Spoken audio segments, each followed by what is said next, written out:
Ready? Yeah, man. Alright, I'm Dave with Little Recruits. I'm here with the famous Barney Greenway of Napalm Death. And a couple questions for you. Touring North America can be an expensive proposition.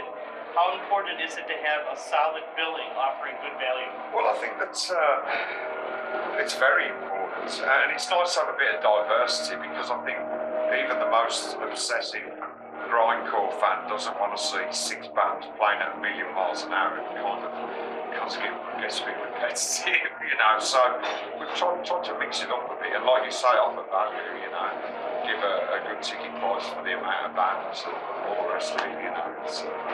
It's important. Definitely. Apex Predator, Easy Me album cover and title suggest the evils of exploitation and consumption. But after I read the liner notes, which mention the Rana Plaza tragedy, I started to think that humans were the main ingredient of the throwaway society. Am I correct? Well, they're the victims. You know, they're both the victims and the consumers, depending on where you live in the world. To be honest, yeah, I agree. You know? Okay. And so yeah, that was a general idea to challenge this kind of notion that's in the back of people's consciousness that slavery kind of died out, you know, in the cotton fields in 100 plus years ago. Right. It didn't, because it's still alive and well. It exists today. In a third world society. Also where we are, you know, in Britain, for example, like fruit pickers, you know, the real low-income jobs where people are treated really poorly. And also, the thing that a lot of people don't think about is fast food workers. You know, in America, I mean, they just went out on strike, like I believe in the last 6 months or so.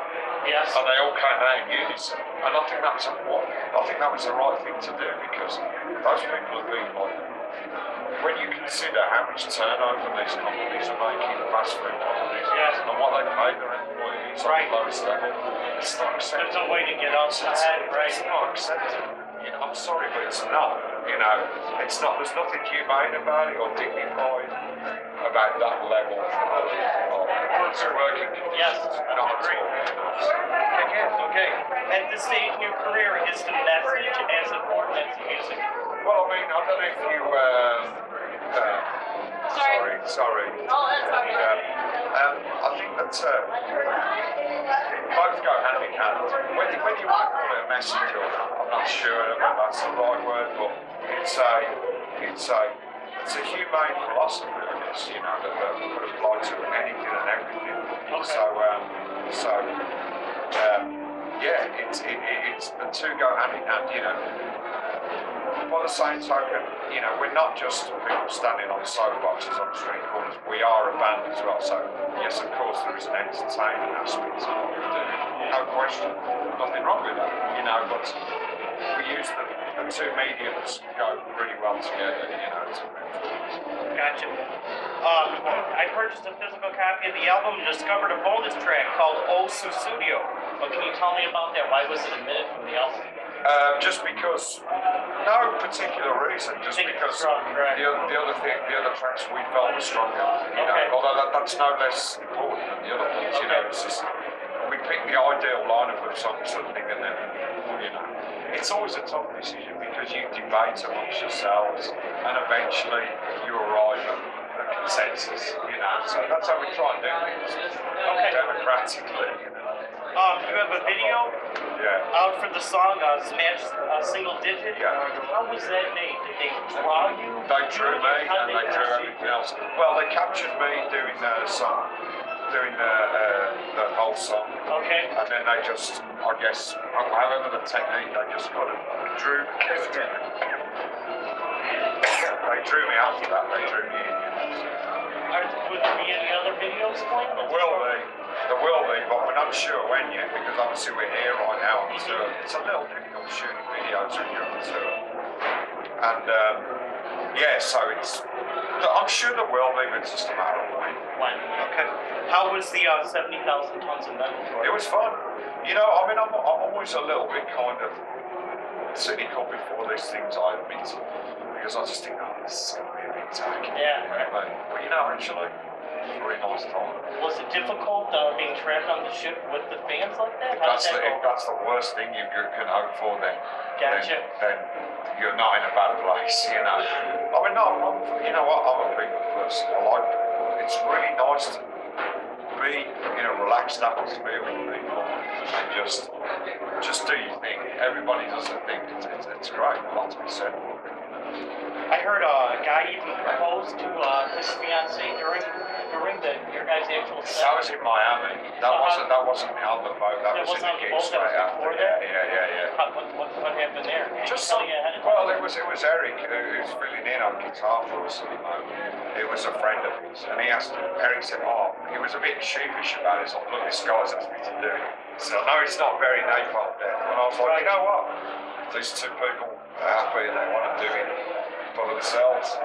Why not? Yeah, let's do it. Make somebody's day, you know. Make somebody happy. That's what it's all about. Napalm Death has now reached 15 studio albums. Is 20 a possibility? Of course. There are no impossibilities. If 25 years ago you would have said to me I'd be speaking to you now on this stairway, I'd have said, you're fucking kidding me, yeah. But obviously things don't always work out as, you know, in the way that you might expect. So yeah, of course it's a possibility, you know. I'm 45 years old now. You're not ready to hang it up? I can still fucking play along with the best of them, you know. As a group, we feel we can still make good albums, you know. So as long as it goes that way, then fine. If within ourselves we begin to doubt our enthusiasm, then of course then you look at it again. But right now, everything's going well. Excellent. The Bieber shirt that you wore in Russia. Yeah. Did you pick Bieber on purpose because you thought that he would get a lot of attention? Everybody's picked up on that. It was actually just a fun thing to do. I mean, you know what? The real reason why I did it in the back of my mind is because they'd either passed or they're just about to pass this law about promotion of non-traditional sexual therapy, and I thought that was so stupid, you know. So I kind of tried to have the most effeminate thing that I could, you know, to wear. And you got Bieber fit? Well, that was the only thing that I got, you know. That was the only thing that I got, you know. No magenta shirts in your wardrobe? Well, I got nothing unlike that on with me, you know. So I got some pretty funky clothes on, but I didn't have anything on me. That's awesome. The message of Apex Predator is strong. Are you concerned about how things might go over while touring in some parts of the world? I heard you were playing in India. Is there any place else where you think the subject matter might be too strong? Well, no, because think about it. What are you doing if the object is not to, first of all, open people's minds, raise people's awareness, and so if you're scared of, if the idea is not to touch your nerves in here, that's why the point. you doing Yeah, it? exactly. I get it. You know, so of course not, and neither will I. And we've had a couple of situations now where some places in the world have brought to play because they have moral censorship. They are literally censorship bodies in the governments. Do they come to the show? Well, no. Well, they hear before about you go, they say you can come and play, but you can't mention this. And my answer is, well, sorry, then we're not coming. You know, right? Why do you want to dilute what you're saying? Because it affects the very things that you're trying to be critical of. Exactly. But that's nonsense. So watering down the message is never a Napalm Death. Why would you? You know, you'd be selling yourself down the river. Right. Okay. Why would you want to do that? That makes no sense. I agree. The media attention you receive as an artist gives you a voice which enables you to bring attention to injustices around the world. And I'm talking about the letter that you wrote to the Indonesia president. With so many problems, how do you decide what ones deserve attention? Well, I mean, all you can do is deal with them as they come up, you know what I mean? You have to, you are correct that obviously there's a ton of stuff in this world that needs addressing. But is it you jump on your computer and you read about it? You It's say, not. hey, I should say something? Sometimes people come to me. Sometimes I just fall across things. It can be in a number of ways, you know. So, and I'm just one small part of it, you know. And this the thing to say is that it's not about me, you know, because I'm irrelevant to these things. Sure enough, if I can use my voice, That's what I'm saying. then right? that's okay. But it's nothing for my Personal gain. status, Right, yeah, or okay. status. Honestly, I could care less about that. The intended thing for me is the result of whatever the thing is. You know, I can shrink back into the background if and when these things get resolved. You know, it's not a problem. You know, I don't do it for people to hang a fucking medal on my neck or something. That's not my thing. You do it because you see it and you think it's wrong. I do it because I'm a human being, and I think that's the way that human beings should conduct themselves, you know, as in regard to human beings and other sentient beings as well, you know. So, Those metal recruitants and Napalm Death.